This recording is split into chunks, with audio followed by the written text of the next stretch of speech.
Yeah, hi there everyone. My name's Gavin Dobson. I'm a commercial fisherman here at Brunswick Heads in the north of New South Wales, and I'm going to share with you a quick story about an answer to prayer today. It's not a conventional answer to prayer, but nonetheless it is one. Yeah, my story begins at 4:30 in the morning, like a lot of fishing stories do, but it wasn't the greatest of starts. I woke up feeling very sick, coming down with the man flu. I had a really sore throat, and I decided I'd go fishing anyway. So I headed out, and I went spanner crabbing. So I'll quickly give you an idea of what spanner crabbing involves because I guess it's prudent to the story. So spanner crabbing involves a lot of gear. You'll see there's spanner crab dilly nets over here, and we've got flags and floats. I guess the pivotal point of my story today involves this motor down here. Well, it's not this one, but this one's taken the place of the other one. This motor here pulls in my crab net. So the crab ropes here, I've got 3 sets of ropes.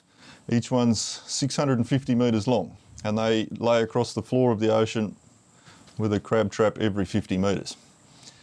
So it takes a bit to pull that in. It's quite heavy. So we pull it in mechanically, which is where this motor comes in. This motor drives a little Victus pump, which drives hydraulic pressure through these lines into this motor here, which turns the capstan. Now this capstan has a part underneath it called the line hauler. It makes the whole process much quicker and easier. Let me tell you, you couldn't run as much gear as we do without this mechanical advantage. So I said my story starts at 4:30 in the morning, but it actually started the evening before. I came out. You know what stationary engines are like. If you don't, I'll tell you, they can be quite temperamental and don't want to run, so I gave it a good run the evening before. I ran it for quite a few minutes, it ran great. But on the morning in question, I shot my gear out, I had my breakfast, and it was time to pull in all the ropes with hopefully a lot of crabs on them. I pulled the cord, the motor wouldn't start. That's fairly standard sometimes with these temperamental, cantankerous things. So I pulled it again and I fiddled with the choke and it wouldn't start. And I pulled it till I was exhausted and that rotten thing would not start.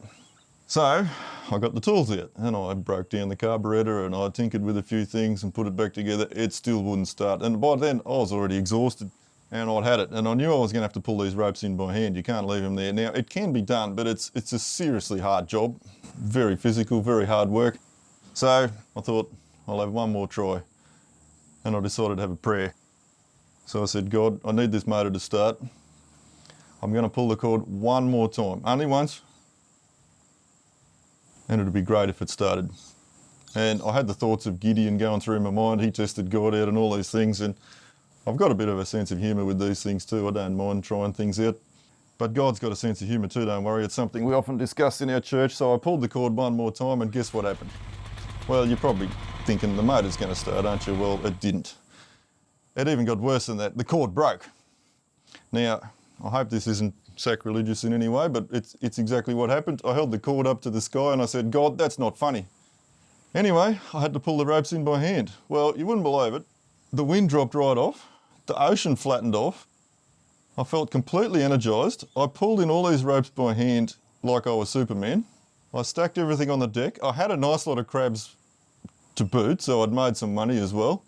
And as I was driving home on a glassed out ocean, I just couldn't stop chuckling about God and his sense of humour and his answer to prayer. He didn't answer it how I wanted it, of course, but regardless of that, it was definitely an answer to prayer. One I enjoyed immensely, and as I was driving home, I praised God for his sense of humour.